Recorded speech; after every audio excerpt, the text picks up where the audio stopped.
Hip-hop beefs are moving from the studio to the courtroom, and the latest legal showdown might just be one of the most surprising yet. Cam'ron is taking J. Cole to court over their collaboration, Ready 24, and the details we're uncovering reveal a story of broken promises and $500,000 on the line. Today, we're breaking down this bombshell lawsuit that's rocking the hip-hop world. We'll look at the initial agreement between these two artists, where everything went wrong, and what Cam'ron is demanding in return. Stick around as we dive deep into the legal paperwork and tell the story you haven't heard anywhere else. Let's rewind to June 2022, when according to court documents filed in Manhattan Federal Court, Cam'ron and J. Cole first entered the studio together and recorded Ready 24. Now this wasn't their first collaboration. They'd previously worked together on 95 South from Cole's 2021 album, The Off Season. But this time, the terms were apparently different. According to the lawsuit, Cam'ron claims he agreed to provide lyrics in the verse for the track, but with certain specified conditions that needed to be met before the song could be released. The agreement allegedly stated that in exchange for his contribution, Cole would either 1. Collaborate with Cam'ron on a future single, or 2. Make an appearance on Cam'ron's popular sports talk show, It Is What It Is, which he hosts alongside Mase and Treasure Heavy Wilson. This is crucial context. Cam'ron wasn't just asking for a simple feature swap. He was strategically seeking either creative collaboration or access to Cole's star power to boost his growing podcast platform. This was business, not just personal. So what happened after that initial recording session? According to the legal complaint, things started unraveling almost immediately. In September 2022, Cam'ron reached out to Cole asking him to hop on 2 pre-recorded tracks that Cam had already finished. But Cole reportedly responded that he'd prefer to create something new together from scratch, rather than work on existing material.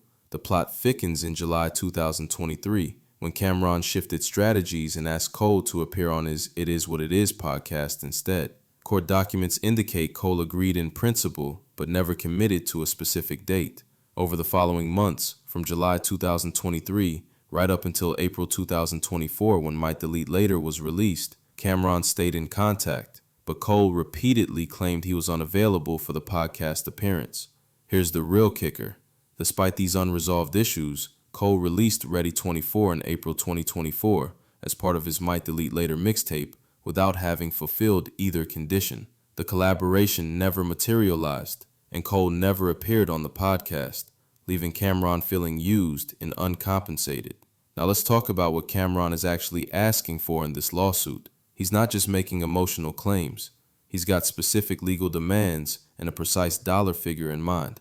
First, he wants a judge to formally declare him a co-author of the sound recording itself, not just the composition.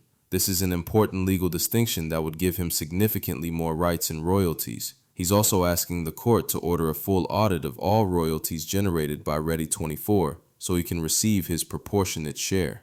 And what does that proportionate share look like? Cam'ron estimates he's owed at least $500,000 for his contribution to the track. That's $500,000 that he believes should be in his pocket rather than Cole's or Universal Music Group's, who, by the way, is also named as a defendant in this lawsuit.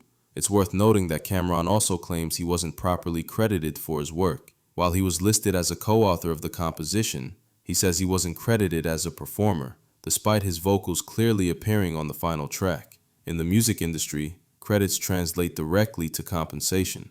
So this isn't just about ego, it's about money and rights.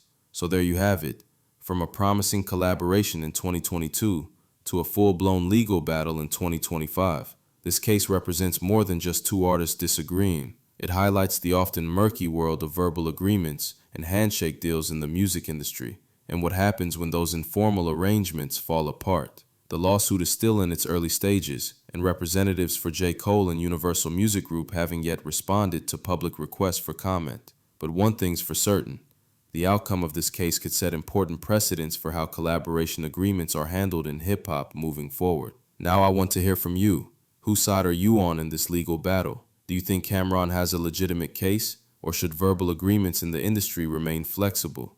Let me know your thoughts in the comments below.